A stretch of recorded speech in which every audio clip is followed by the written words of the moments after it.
Live from London, this is Global Business. Hello, welcome to the programme. I'm Jamie Owen. And I'm Paul Barber. Our top stories. Recession hits Japan, demoting it as the world's third largest economy, now overtaken by Germany. We'll be assessing what's going on. Our other headlines, the UK has also entered recession after consumers cut back on their spending, dashing Prime Minister Rishi Sunak's promise to grow the economy. Boeing's battle for the skies. Airbus growth climbs in 2023, and China's own passenger jet is set to cause turbulence for the American manufacturer. And we'll be reporting from Rome, where Italian farmers are on the streets for a second time in a week, protesting over rising costs and EU red tape. Well, this is a tale of two recessions and two major world powers battling against economic slowdowns. Japan has lost its position as the world's third largest economy as it wrestles with a weak currency and an aging population. meanwhile, the United Kingdom has also seen its economy shrink for 2 straight quarters as the cost of living crisis continues to bite. Well, our correspondent Yolo Abdavid has been crunching the numbers. Yolo. Yes, Japan now falls into 4th place behind Germany among the world's largest economies. Latest figures show the country's GDP surprisingly contracted by 0.1% in the last 3 months of 2023 compared to the previous quarter.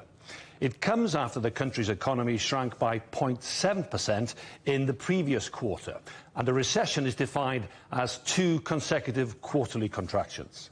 Meanwhile, figures show UK GDP fell by a larger than expected 0.3% in the last 3 months of last year, and that's followed a drop of 0.1% in the third quarter. OK, well, there's lots to chew over there. If we can, let's start with Japan. 2 big stories out of Japan, its recession and it being overtaken by Germany as the world's third largest economy. And it's quite surprising that that follows after the IMF predicted a 1% growth last year for 2024.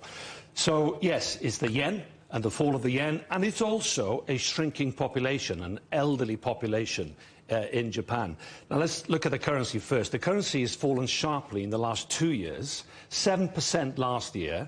So, obviously, good news for exporters, not so such good news for people in smaller companies and ordinary people, ordinary workers in Japan.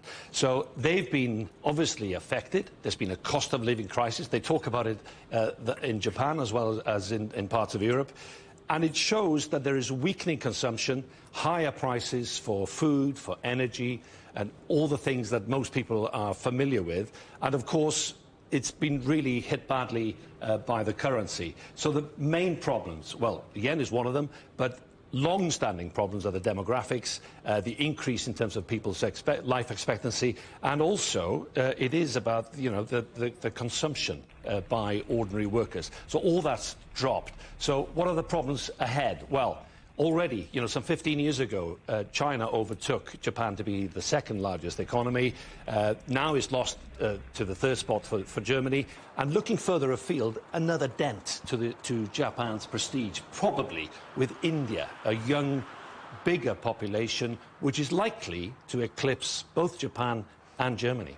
So that's Japan. Yolo, let's move here to the UK. Is it the same story here? Yes and no. It's called the technical recession. That's jargon because probably it's more politically nuanced here in the UK.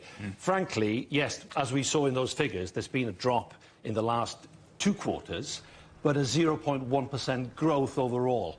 Now, that's such a slender margin that it's almost flatlining, and that's how economists are looking at the economy in the UK.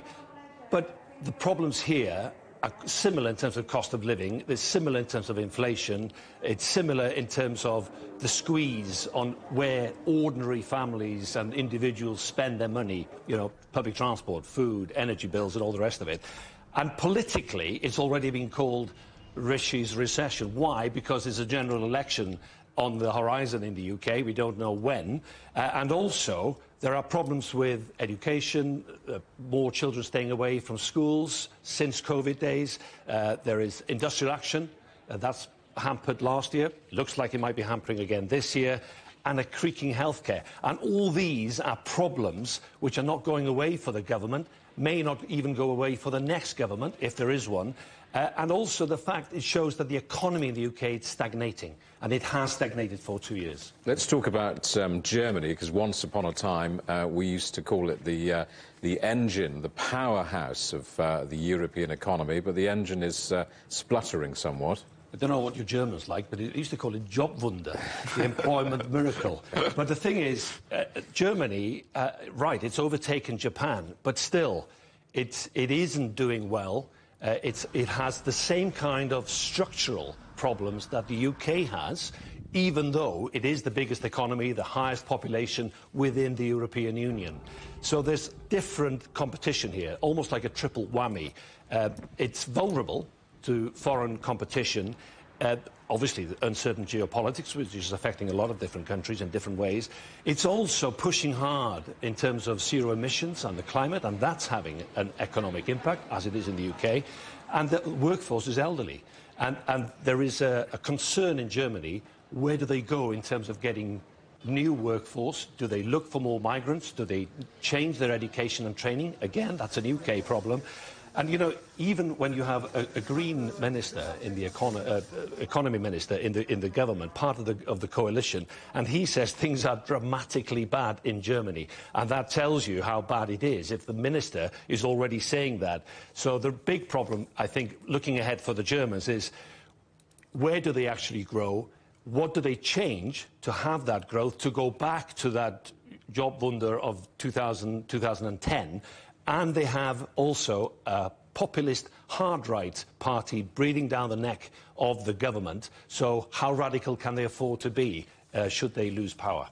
Yolo, thank you very much. Our correspondent, Yolo Abdavith. Well, key stock markets remained in positive territory despite news of the recessions. Japan's Nikkei index rose at 1.2% to close above the 38,000 mark for the first time since 1990. Meanwhile, here in London, the UK's FTSE 100 has pushed up nearly 0.5%. While in Frankfurt, Germany's DAX also saw more than a 0.5% rise. So what's the market reaction to the gloomy numbers in the UK and Japan? Over in the US, our correspondent, John Terrett, can tell us. He's in New York. John, has Wall Street paid any attention to this? No. No, none whatsoever. And I paid particular attention. I got up about 5 this morning, and I paid particular attention to all the early morning business news. And this Japan thing and the London recession thing was in the program. It's like in the second half of the show, you know. And this is because, and I've said this before on our program, you know, America is a very insular, inward-looking country, and they just don't care about recession in Japan. I know it has memories of the great sort of, you know, issue that the Japanese had back in the late 90s, 97, 98, something like that. And of course, it's unwelcome that the UK economy has dipped into recession, but that was a surprise. Nobody was really expecting that.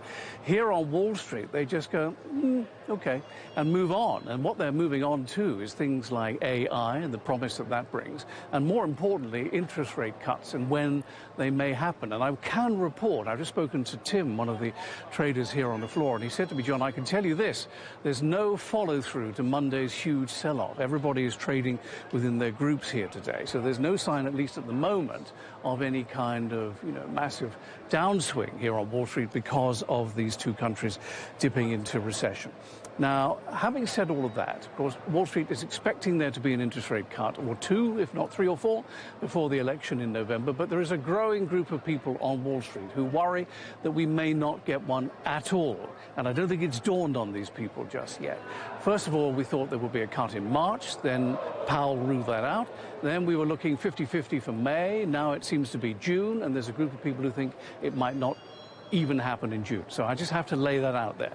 Everything in the garden is not rosy. But let's have a look at the numbers, because they are rosy at the moment, and that's based on pretty much everything I've said. Oh, and also there was some retail sales figures came in today, down 0.8%, not 0.3%, so that's anti-inflationary. We have PPI tomorrow, Friday, so that will be another key indicator for the Federal Reserve. But anyway, at the moment, the Dow is up 143, the S&P is pretty much flat, but it's in the green. The Nasdaq is down 1/16%. Gold is up $7. Oil is up. And so that's where we are at the moment. OK, John, you mentioned artificial intelligence. NVIDIA moving up again. Things rosy for them? Well, it's become one of the biggest companies in the world, of course, in terms of market capitalization. And I think also, more importantly than that, really, in terms of just general interest. People's interest has been piqued about what NVIDIA is up to. Not bad for a company that only started back in 1993 over in Santa Clara in California, which is the hometown of the giant chip maker, or the once upon a time dominant chip maker, Intel. Intel couldn't believe that they moved in. You know, they said, "What are you doing here? Get out, it's our town." But NVIDIA has stayed and become very, very successful, arguably more so than Intel. They've just overtaken Alphabet, they've taken over Amazon, and it is all based on AI chip prospects. And as you may know with NVIDIA, they are now making high-end chips to go to the China market, although they are slower than the ones that they make for the American market. And of course that's significant because the Biden administration is trying to slow down the export of very high-end microchips to China because they fear military involvement along the way. But NVIDIA is right there, is doing it right now. And finally, let's switch to politics. Donald Trump back in court in New York again today. This is all breaking news and happening around us at the moment. There are 4 criminal cases against Mr. Trump. There is the Stormy Daniels one, alleged hush money to a porn star. There is the January the 6th case. There is the secret papers in Mar-a-Lago, and there's election interference in Georgia. The Stormy Daniels porn star case has just come roaring up the agenda. We thought it was the ugly duckling of the 4 cases, and it turns out to be the one of most interest because a judge sitting here in New York, just about half a mile away from the exchange here, has just set a date, March 25th, for the beginning of a criminal trial against the former president of the United States. He's facing 34 charges. And quickly, there's been movement on some of the other things as well. Jack Smith, the special prosecutor, is turning to the Supreme Court of the United States to have them expedite the January the 6th Capitol riots case because he fears that as the election season goes on, it'll make it easier for Mr. Trump to dodge getting out of that one. Also, Fani Willis, who's the district attorney in Fulton County in the southern state of Georgia, is right now facing a grilling, a hearing into a relationship she may or may not have had with a subordinate that may end up with her being kicked off the case. That case has been suspended indefinitely because of that. And tomorrow, Friday, we'll be back here talking about this because there will be a decision tomorrow in the New York State case against Trump and the Trump Organization in which they're trying to close his business down. Guys? So it's a busy week. John, thanks so much for bringing us all of that. John Terrett at the New York Stock Exchange. The German banking giant Commerzbank has posted its best annual results in 15 years, with returns boosted by rising interest rates. Net profits up 55% to $2.3 billion in 2023. This surge in performance follows years of cost-cutting by the bank, which was bailed out by the German government during the 2009 financial crisis. Shares in French carmaker Renault have risen on the news of higher-than-expected dividend payments for investors. The group says payouts will rise sevenfold to just under $2 per share, despite underperforming profits last year. Renault stocks were up almost 7% in early London trading. The number of millionaires living in so-called BRICS countries is set to nearly double over the next decade, the largest increase in wealth across any group of nations. A report by the investment consultancy Henley & Partners says 85% more people will have investable assets of more than $1 million in China, Russia, South Africa, Brazil and India. You're watching CGTN. Still ahead. Gaza's largest functioning hospital is under siege in an Israeli raid as thousands of displaced Palestinians begin an exodus from Rafah.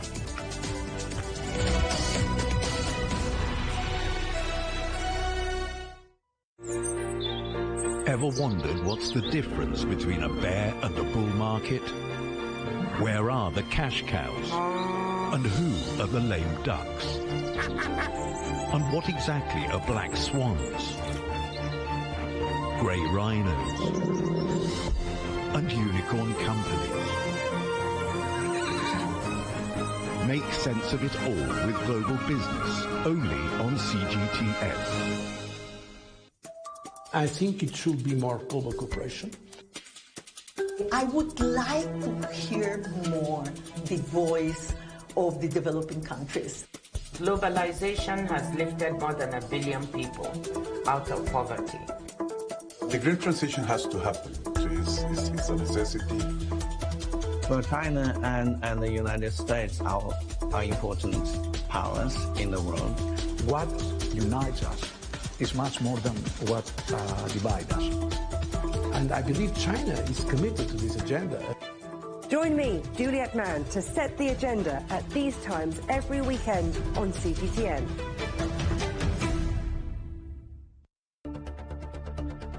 Events have consequences. Words create impact. One more offensive in a long line of battles that's been ongoing for more...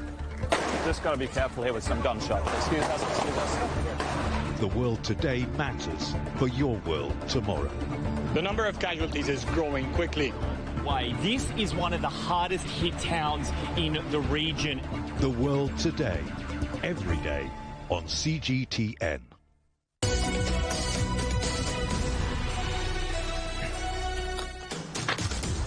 Hello, welcome back to Global Business Europe. Preliminary results from Indonesia's presidential election shows the former defence minister, Prabowo Subianto, heading for a landslide victory. It will be weeks before official results are released, but if confirmed, Prabowo will take over from President Joko Widodo, who remains hugely popular. Our correspondent, Silkina Alawalia, reports. Third time's a charm for Prabowo Subianto. Indonesia's defense minister emerged as the frontrunner in this year's presidential elections. Prabowo is leading with a significant majority in the early results, a moment that could redefine Indonesia's political path. The former army general has vowed to continue President Joko Widodo's legacy. This includes moving the capital city, developing infrastructure, and expanding employment opportunities. Prabowo also have some concern to improve crops harvest, like maybe rice and cassavas, or maybe other staple food that may be beneficial. And also, I also noticed that Prabowo encouraged the food diversification for most Indonesians. So I think this will be a clue for us that Prabowo committed to the farming industries. Indonesia's youth played a key role in this election. Half of the nation's 200 million voters were under 40 years old. And many experts say that is the reason why Prabowo secured this win. He embraced a modern campaign strategy, rebranding himself as somewhat of a grandfather figure to the younger generation. In addition to that, his running mate is President Widodo's son, Gibran Rakabuming Raka. Jokowi, as he is commonly known, is wildly popular. He's called the people's president, having come from humble beginnings. Gibran is one of the things that makes me want to vote for Prabowo. If, I don't know, maybe if Prabowo choose another person, maybe I'm still hesitate, but Gibran is one of the best thing that Prabowo bring to this election for me. The world is watching as Indonesia's economic and geopolitical landscape is shifting. This marks a new chapter for Indonesia, and Prabowo is confident that his presidency will lead the country to greater heights. Silkina Alawalia, CGTN, Jakarta.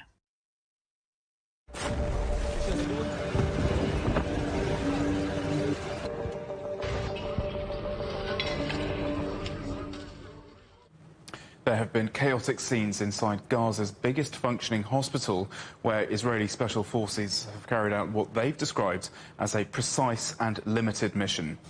Doctors, patients and civilians at Nasser Hospital in Khan Yunis were seen fleeing through darkened corridors filled with dust and smoke. Israel says it has credible intelligence that hostages were being held at this hospital. Meanwhile, in nearby Rafah, thousands of displaced Palestinians continue to flee as Israel steps up strikes ahead of a feared ground assault. Well, our correspondent Noor Harazin is in Rafah. Over the past few days, a week or so, we have been reporting the Israeli forces besieging the Al-Nasser hospital. There is actually a number of people, patients, people who get injured, hospitalized inside the hospital. There is also hundreds of medical staff and also displaced people who took refuge inside the hospital over the past weeks. And the eyewitnesses there and the journalists also have been reporting about how the Israeli tanks are surrounding the hospital, besieging the hospital, destroying the wall fence of the hospital, the Israeli snipers shooting at people who are moving inside the hospital. And also over the past days, the Israeli army have been asking the people to evacuate. However, at the same time, they are shooting at the people inside the hospital. So the people inside the Al-Nasser hospital felt a little bit confused what they should do, what they should be doing, until today the Israeli army gathered a number of people and led them to a safe passage. However, while they were walking from Khan Yunis to Rafah, the Israeli army arrested a number of them, including journalists and medical staff. Now, what is happening inside the Al-Nasser hospital? Several shells actually landed on the hospital, killing one Palestinian patient, injuring 10 others. According to the doctors inside the hospital, they are talking that the Israeli army now stormed into the hospital. This is very similar to the scenario of what happened inside the Ashifa hospital 2 months ago. Civilians here in Rafah reached a point where just they have to face the fact that they have no other option.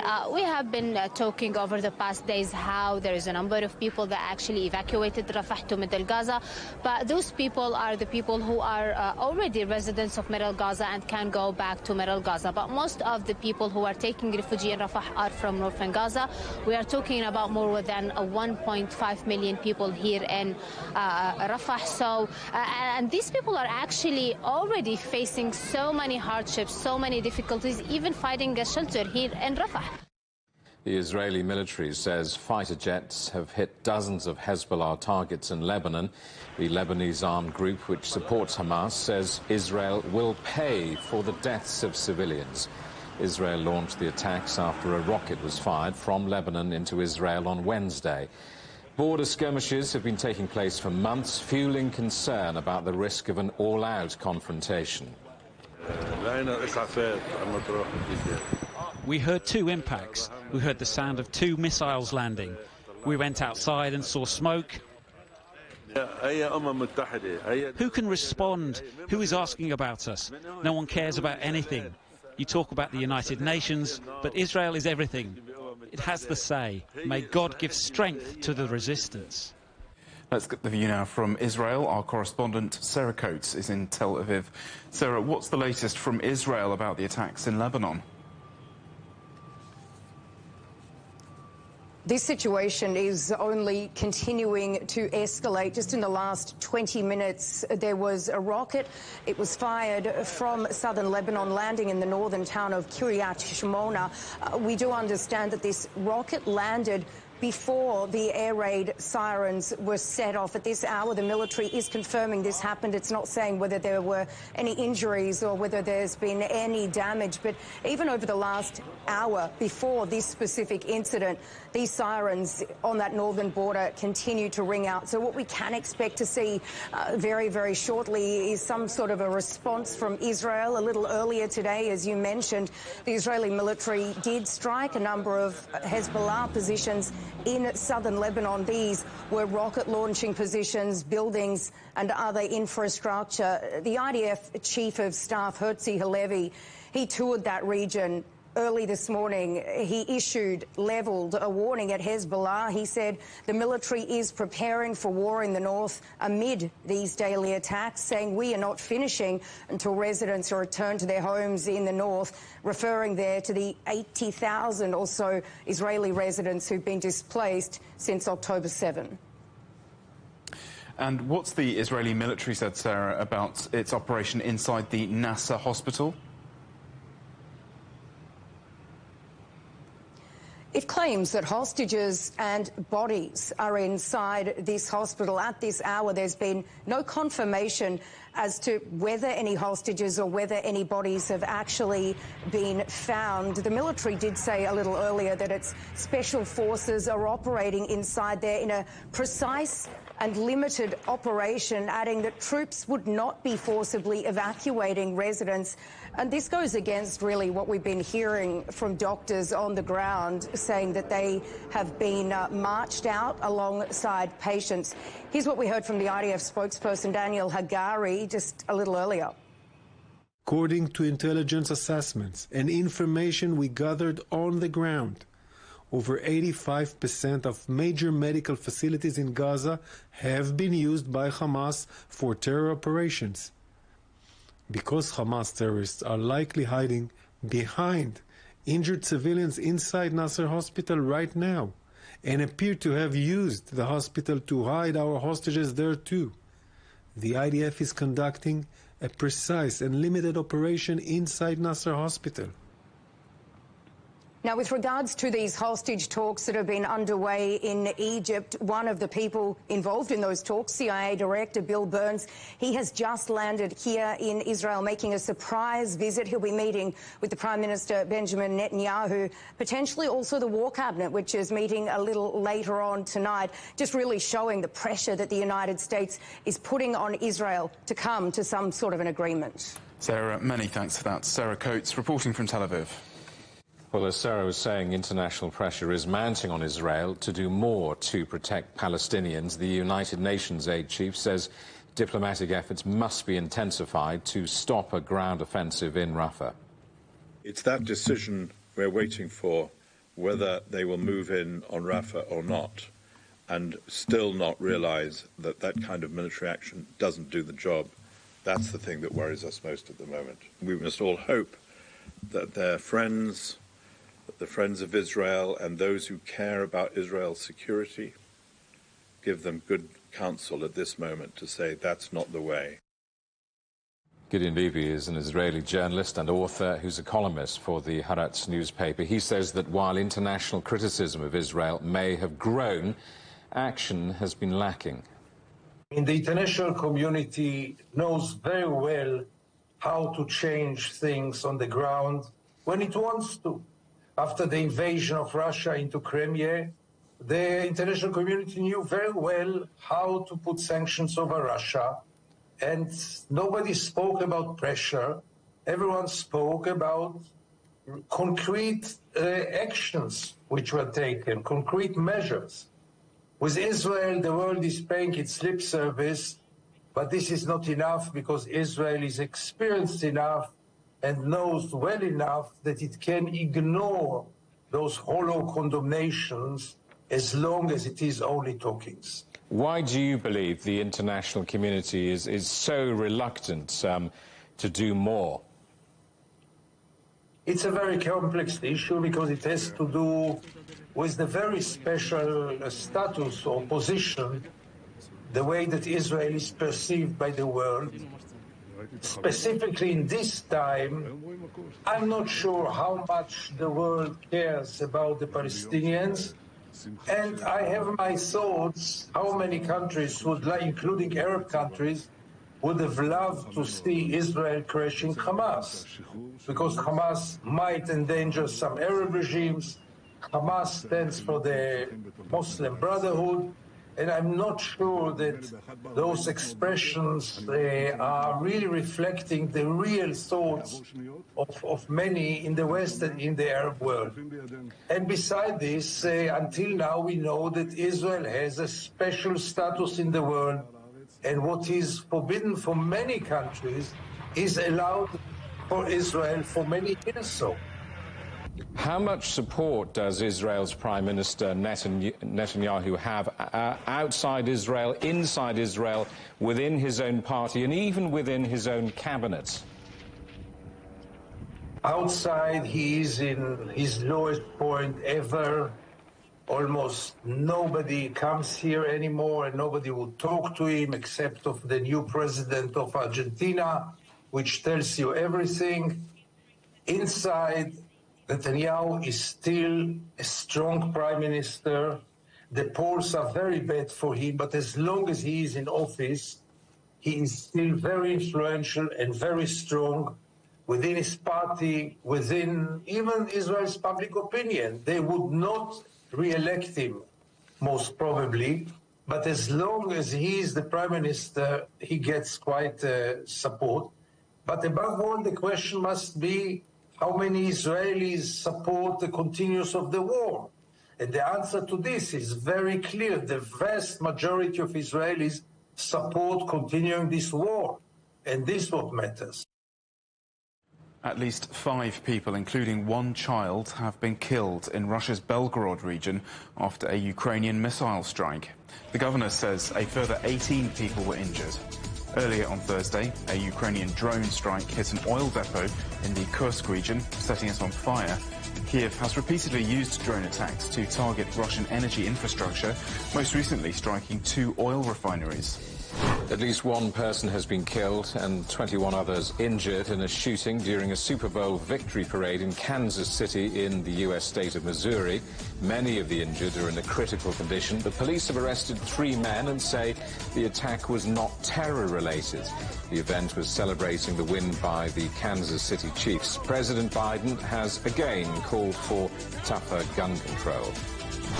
Extreme weather alerts are in place in northwest China, with a snowstorm predicted to last for at least 4 days. Temperatures in rural areas are expected to drop to minus 45 degrees Celsius. Local authorities have recommended school closures and for public transport to be suspended. Emergency measures are in place to ensure the safety of tourists, with Xinjiang a popular skiing destination during the Spring Festival holiday. 3, 2, 1, ignition, and liftoff. The mission to put the first private lunar lander on the moon has got off to a successful start when it launched from Florida. The lander, nicknamed Odysseus, built by the US-based group Intuitive Machines, was carried on board a SpaceX Falcon 9 rocket. The mission, which took off from NASA's Kennedy Space Center in Cape Canaveral, hopes to complete the first US moon landing in 52 years. The plan is for the lander to spend 9 days in space before reaching the moon's south pole on the 22nd of February. A bill to legalise same-sex marriage in Greece looks set for approval, with a vote due in Parliament. Prime Minister Kyriakos Mitsotakis has been pushing the legislation since he was re-elected in June. The law would also allow same-sex couples the right to adopt children, but stop short of letting them access reproductive methods like surrogate pregnancies. The Greek Orthodox Church has been a strong opponent of the bill. You're watching CGTN. Still ahead, a rather bumpy ride for Boeing. Rival Airbus is flying high, and China's passenger jet looks set to shake up the skies.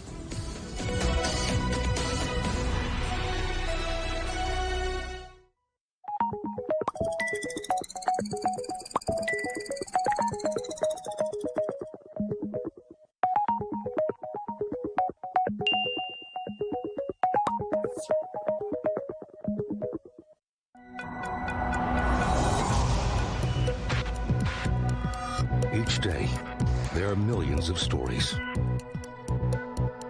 Each one can open new perspectives, new possibilities. Wherever you look, we are there. To see, discover, explore. We put the pieces together to find what really matters to you. All around the world, all around the clock. Our reporters are at home across the globe. From our headquarters in Beijing and production centers in Washington, Nairobi, and London, China Global Television Network. Stories from across the globe, reaching people across the globe. CGTN. See the difference. What do we mean when we talk about the difference? The difference is in the detail, the background, defense ministers from the wider angle and perspective of every story, wherever the story may be. CGTN. See the difference.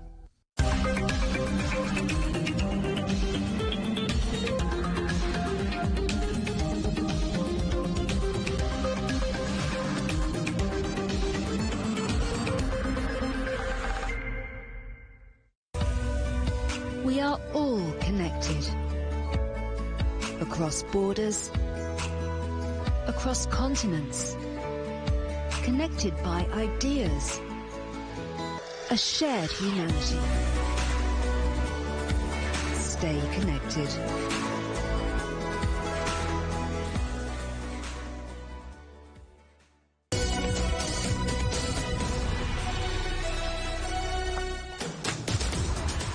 Welcome back to Global Business Europe with Jamie Owen and Paul Barber. Our top stories. Recession hits Japan, demoting it as the world's third largest economy, now overtaken by Germany. The UK has also entered recession after consumers cut back on spending, dashing Prime Minister Rishi Sunak's promise to grow the economy. Airbus says it plans to deliver more planes to customers this year, helping it clear runway between its nearest aviation rival, Boeing. The world's biggest plane maker reported an 11% rise in revenue and announced plans to pay shareholders a special dividend. Airbus CEO says it set a target of delivering 800 jetliners in 2024, despite trying to balance demand against global supply chain problems. Well, on just about every measure, the European plane maker is trouncing its American rival, Boeing. Last year, Airbus won the deliveries crown for the 5th consecutive year. It handed over 735 commercial aircraft, compared to Boeing's 525. The decades-old duopoly is beginning to look pretty unbalanced. Just take a look at the share prices over the last 5 years, and you can see that Airbus, which is in the blue here, consistently outperformed its rival. Boeing has recently suffered a string of disasters that have seriously damaged its reputation, from those fatal crashes of 2 737 MAX jets in 2018 and 2019, killing 346 passengers, to the latest involving the blowout of that side door mid-flight just last month. Well, airlines don't like to be reliant entirely on just one supplier. But with recent troubles from Boeing, is it now time for a third contender? For the last 16 years, China has been working on its own passenger jet, the C919, the plane which is comparable in size and capacity to an Airbus A320 or a Boeing 737, is now flying commercially. Our correspondent Wang Chiwei reports. The C919 project was launched in 2007 by the state-owned Commercial Aircraft Corporation of China, or COMAC. From design, manufacture, safety checks to eventual commercialization, it's been a long journey to complete China's first domestically produced narrow-body plane. It took off on its maiden commercial flight in May last year and was welcomed with fanfare at Beijing Airport, carrying its first paying flyers from Shanghai with China Eastern Airlines. In September, the airline agreed to buy an additional 100 C919 planes, COMAC's biggest single order, which will be delivered over the next 7 years. Along with the Shanghai-Beijing route, the planes are also flying between Shanghai and Chengdu, with more routes planned in the future. Wang Xiwei, CGTN. Well, let's talk to Paul Charles, a seasoned commentator on the airline business and CEO of PC Agency. Paul, welcome back. Good to see you. Is now the time for the C919 from China to enter this global market?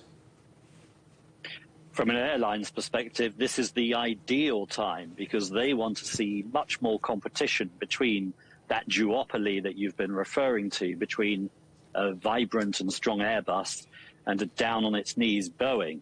Essentially, when you're an airline, you go in to order new planes, and of course, you're trying to negotiate very heavily with those two players. So if there can be a third manufacturer which is strong, which delivers consistently with a very good product, then there could well be room for price negotiations between the airline and those manufacturers. So yes, it is a great time for a Chinese manufacturer to emerge, but there are hurdles. Is there room for 3 plane manufacturers? Demand for planes does look set to rise dramatically, particularly in China. There certainly is room. The demand is going to continue to rise, not just in China, which needs 3,000 or so short-haul, narrow-body planes itself over the next 10 years, but also demand is rising substantially in other parts of the world.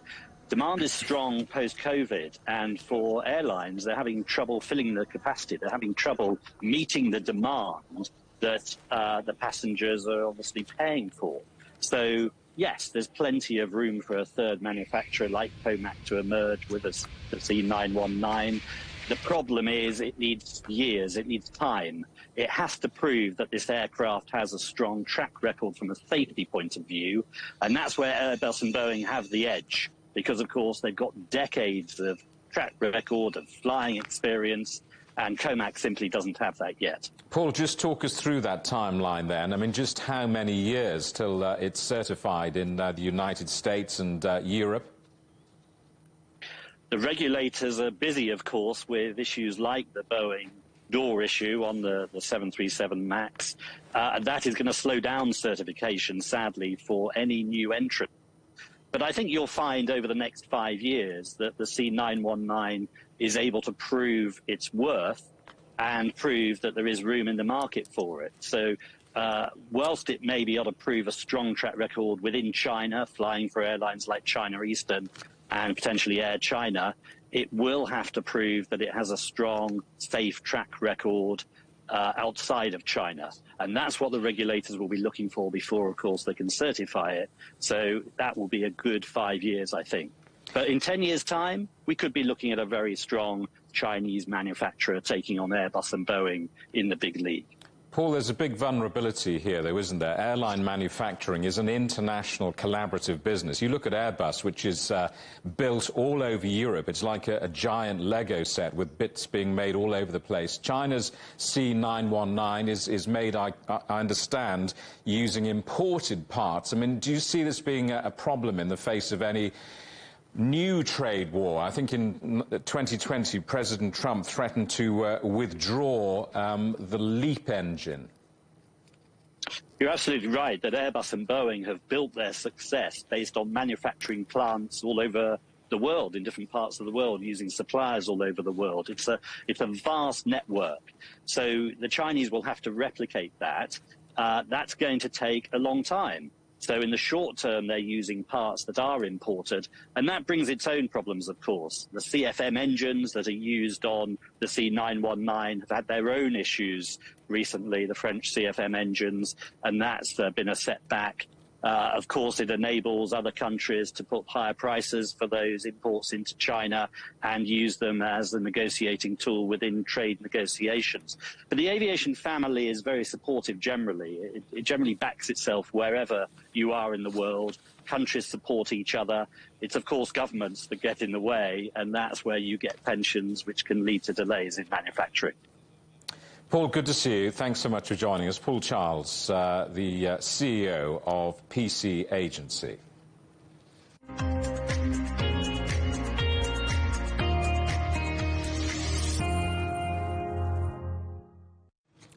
Thousands of farmers are converging on the centre of the Italian capital, Rome, continuing their protests over EU and Italian agricultural policies. Much of Rome was brought to a standstill last week as tractors blocked streets around some of the best-known landmarks. Our correspondent, Giles Gibson, is in Rome for us. So, Giles, farmers' protests in Italy have been gaining momentum, haven't they, over the past few weeks. How's today's one looking?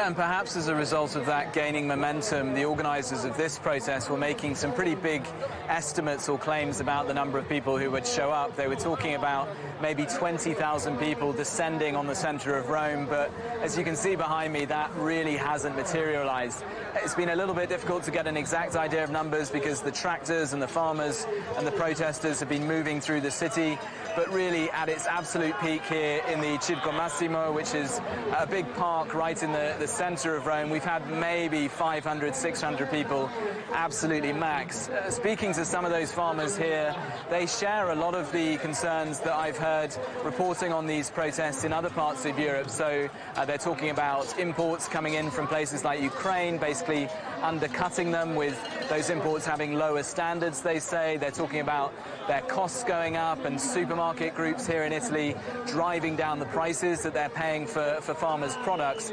But I did also speak to one farmer who said that if they are going to put real pressure on the government, if they are actually going to achieve the sort of change that they're calling for, well, then they're going to have to show up in larger numbers. And as I was saying, those numbers of sort of 20,000, just we haven't seen that materialise, at least for this day. And how has the government been responding to the protests so far, Giles?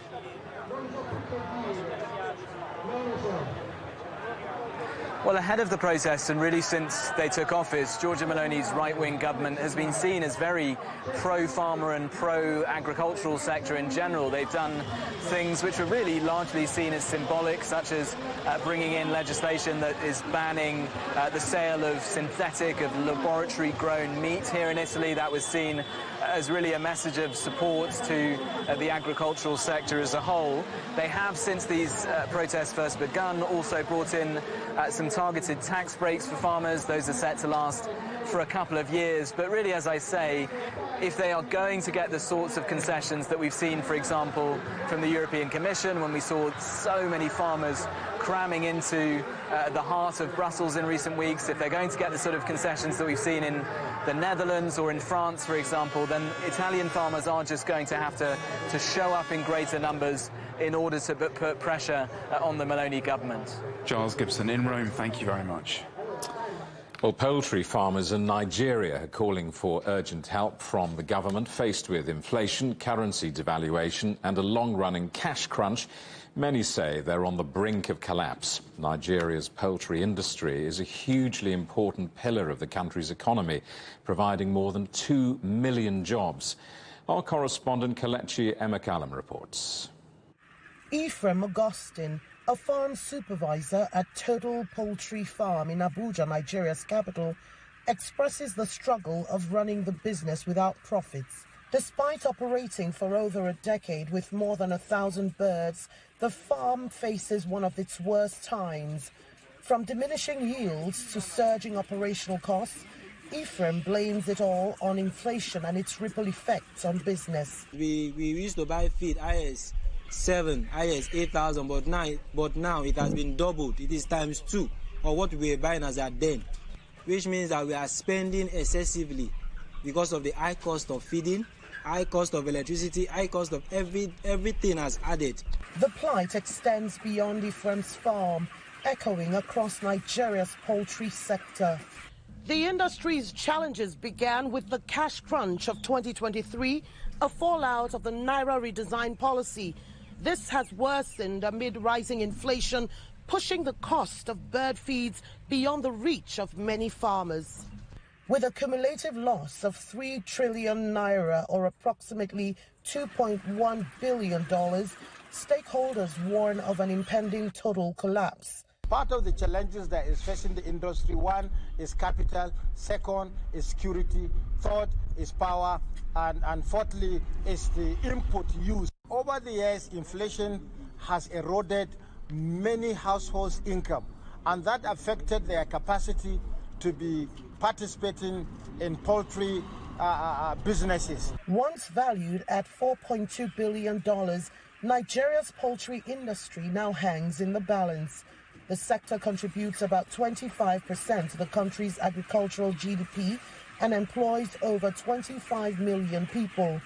Experts highlight the potential economic fallout if the sector collapses. If these industries continue to close down, there is going to be additional threats to our security situation because many of the young Nigerians that have been used in this industry will have no job to do. And also the adequacy of food supply from that sector will also be declining. The Poultry Association of Nigeria has warned of the impact on investment, urging the government to implement poultry-friendly policies. In the meantime, industry players are stressing the need to invest in local maize production to reduce import reliance and maintain affordable feed costs. Kelechi Emekalam, CGTN Abuja, Nigeria. You're watching CGTN. Still ahead. Resurrection from the ruins. Notre Dame's new spire is revealed 5 years after the devastating fire.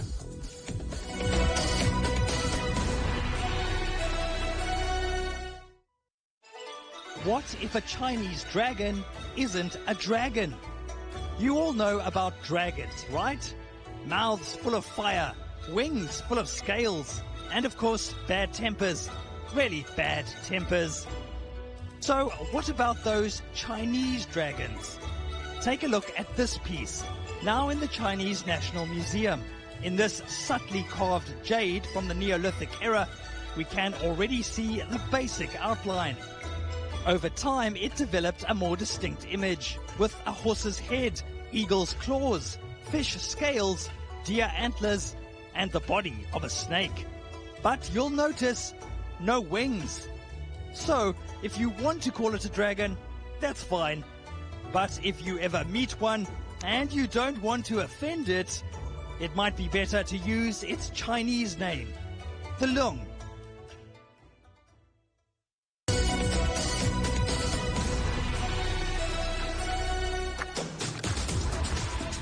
Hello, welcome back to Global Business Europe.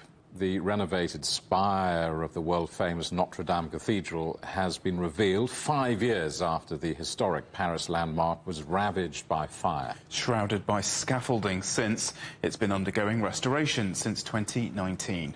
Our correspondent Tony Waterman reports.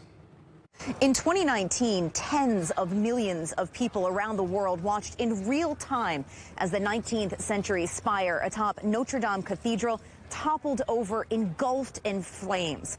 The structure has been behind barriers ever since, and the parts that are visible have been largely obscured by scaffolding, but that is now starting to be removed. And for the first time, the newly installed spire, which had been hidden behind 70,000 pieces of scaffolding, can be seen. At the top sits a golden rooster in cross, and the bird has flaming wings, which is meant to symbolize a phoenix rising from the ashes. The new spire is a near replica of the one that was destroyed in the fire. Although there was a competition for alternative ideas, which was won by two young Chinese designers. Their theme was Paris Heartbeat, and it would have featured a mirrored roof and spire with a time capsule on top. But ultimately, French officials decided to stick with tradition. The famed cathedral was also recognized during this year's Chinese New Year Gala.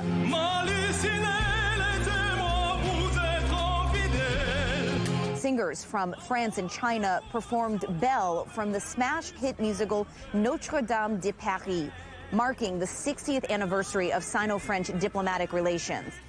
Back here in Paris, the scaffolding will continue to be removed in the coming weeks, providing the first glimpses of what the restored part of the cathedral will look like. And the building itself is slated to reopen on December 8th, but it could take another 40 years before this iconic cathedral is fully restored. Tony Waterman, CGTN, Paris, France. Tourists from across the world have been heading to a small town in Hungary for traditional celebrations to mark the end of winter. But amid the music, dancing and elaborate costumes, there's concern over unusually warm weather, which is arriving earlier each year. Our correspondent Pablo Gutierrez reports. The cobbled streets of Mohacs, Hungary come alive with wild creatures at this time of the year. It's a vibrant scene of colors, music, and tradition. For many years, Laszlo Molnar and his family have been going as bushos, which are men dressed as horned creatures with cowbells chained around their waist to make as much noise as humanly possible. Each year we wait for this season. We spend months getting ready for it. For us, it's important to share this time as a family. The Busoyaras festival carries with it centuries of history and folklore. Legend has it that the Sochi people facing Ottoman invaders in the 16th century crossed the Danube wearing fearsome masks and drove them out of Mohacs. Today, the festival continues to draw crowds from near and far. They are so interesting and so exciting, you know. I'm so happy. Each mask that the bushos wear is meticulously carved in wood and adorned with horns and feathers, some passed down through the generations. We received all the masks from my wife's family, including ones crafted by her ancestors 30 to 40 years ago. We hold this tradition dear and feel a strong obligation to uphold its customs. Being a part of the Busoyaras, they say, is like stepping back in time. The Busho mask is not just a disguise. It's supposed to reflect the wearer's inner self. For participants here at the Busoyaras Festival, this tradition is a connection to the land and the importance of preserving it for future generations. The temperature on the first day of the festival hit 15 degrees Celsius, suggesting that climate change is bringing the end of winter further forward every year. Even so, the celebrations stick to tradition. Busho groups move through the town from all directions. Tractors adorned in animal skins tow carts filled with children tossing corn kernels and candy to the crowd. And after arriving at the central square, the bushos gathered around a huge bonfire. An effigy burns slowly and then disappears, symbolizing the end of winter and the arrival of spring. Pablo Gutierrez, CGTN, Mohacs, Hungary. And finally, lured by love in a stunning Valentine's Day sting, a Peruvian woman is now in police custody after a police officer donned a teddy bear costume and held out gifts to coax the suspected drug dealer from her home. The disguised police officer was reportedly holding a sign saying, "You are my reason to smile." It all went according to plan. As the suspect approached the undercover officer, she was immediately arrested and just had to grin and bear it. Terrible. Sorry about Bizarre. that. Yeah. Anyway, our headlines again. Recession hits Japan, demoting it as the world's third largest economy, now overtaken by Germany. Our other headlines, the UK has also entered recession after consumers cut back on their spending, dashing Prime Minister Rishi Sunak's promise to grow the economy. And Italian farmers are on the streets for the second time in a week, protesting over rising costs and EU red tape.